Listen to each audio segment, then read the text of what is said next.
Hello everyone. हम लोग बात करेंगे किसके बारे में बात करेंगे? सेक्शन नहीं, सॉरी, घटना चक्र का जो है शुरुआती वाला जो चैप्टर है उसका 26, प्रश्न नंबर 26। यह क्या कह रहा है? आपराधिक मना स्थिति। आपराधिक मना स्थिति का सिद्धांत यानी डॉक्ट्रिन ऑफ मेंजिरिया अपराध के निम्नलिखित श्रेणियों में से किससे संबंधित नहीं है।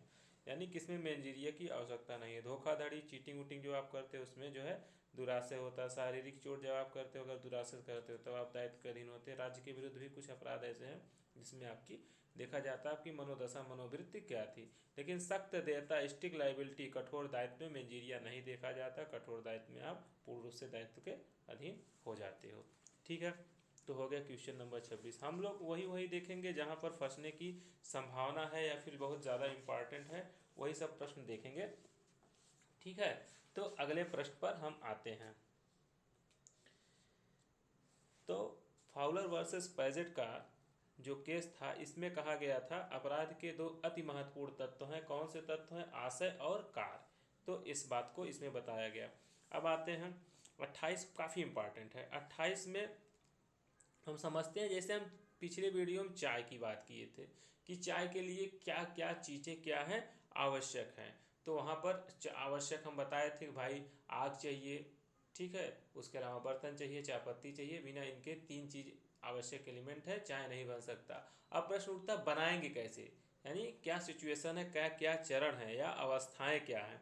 तो अपराध के चार चरण होते हैं।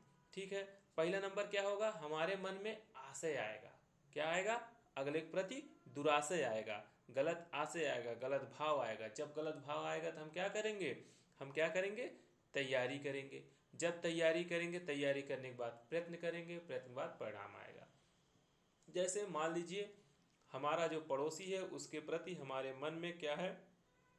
गलत इरादा, गलत भाव, दुराशय है। ठीक है, अब उसको हम मारना चाह रहे हैं तो मारने के लिए क्या करेंगे? सुनसान जगह खोजेंगे, हथियार खोजेंगे, कुछ ऐसी चीज़ चाहेंगे जिससे कल तैयारी हो गया। और जब तैयारी मान लीजिए हम बंदूक पा गए, अब उसको दूर देखे हुए एकांत में खड़ा है तो क्या करेंगे? गोली चला दिए। गोली जैसे चलाएंगे या जैसे कट्टा तानेंगे, क्या हो जाएगा? प्रयत्न हो जाएगा और उसको मार दिए, वो मर गया, उसको चोट लग गई, परिणाम हो गया।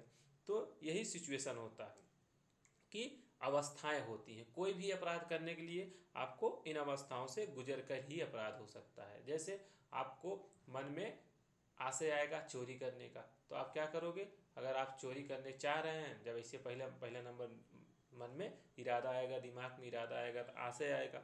फिर आप तैयारी करोगे। क्या तैयारी करोगे? सुनसान जगह हो या फिर ऐसा हो चुपके से हम ले ले, तो तैयारी हो जाएगा। फिर प्रयत्न कैसे करोगे? उसको उठाओगे, देखोगे सामान पा गए तो प्रयत्न हो गया।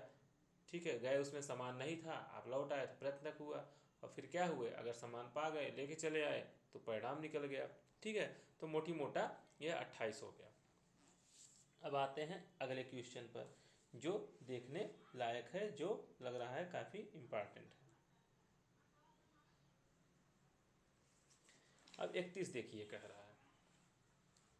31 क्या कह रहा है कि अपराध इसलिए दंडनीय है कि विधि द्वारा उसका उपाय किया। बात तो सही है, कोई बात इसलिए अपराध जो है उसमें दंड की व्यवस्था की गई इसलिए दंडनीय है। लेकिन कथन क्या कह रहा है कि भैया अपराध समाज के नैतिक चेतना के लिए असहाय है, यानी नैतिक चेतना के विरुद्ध है, ऐसा कह रहे हैं। ये बात गलत है। क्यों गलत है? क्योंकि देखिए अगर कोई व्यक्ति डूब रहा है, आप अच्छे तैराक हो, वहाँ पर बैठे हो, फिर भी उसको बचाते नहीं हो तो आपने कोई अपराध नहीं किया। अगर देखा जाए नैतिक रूप से आपने बहुत बड़ा पाप किया है, एक हिसाब से घोर पाप किया है।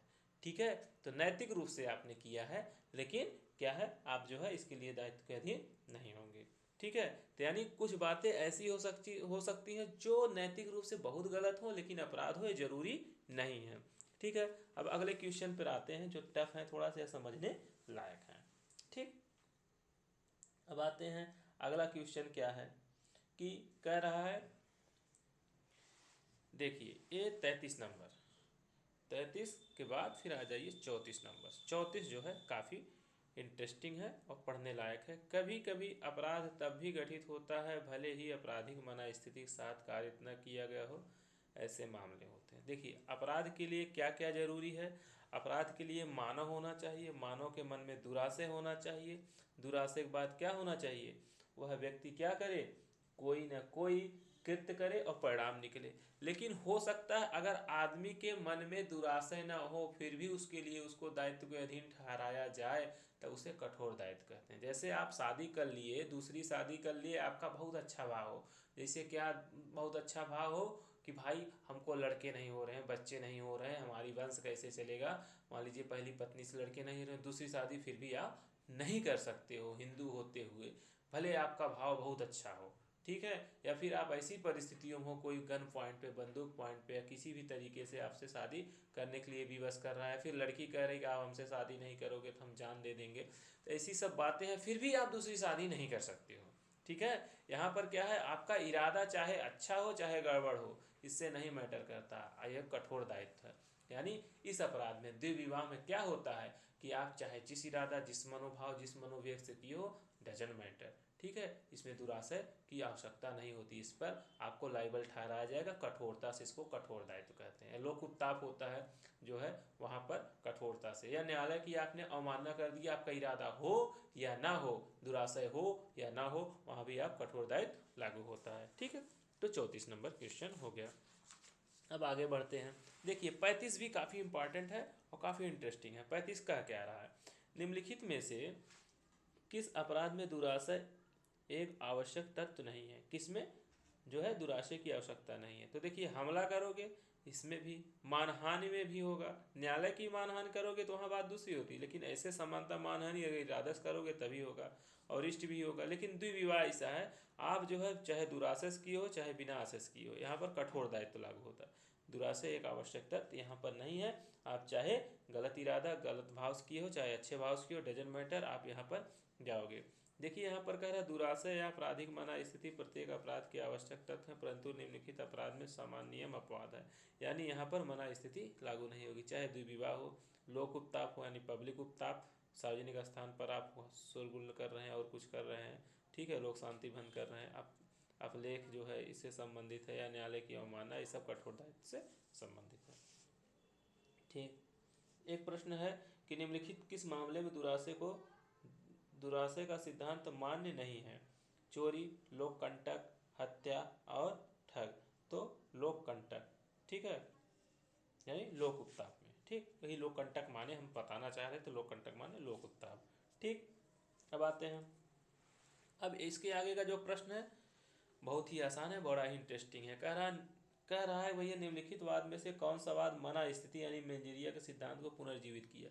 यानी कौन सा ऐसा था तो मेंजिरिया को जो सुसुप्त अवस्था में, मृत प्राय अवस्था में हो गई, फिर से उसको जिंदा कर दिया। तो भैया वेंड बनाम उड का केस था। और यहाँ पर बड़ा इंटरेस्टिंग बात है यह जानने के लिए कि देखिए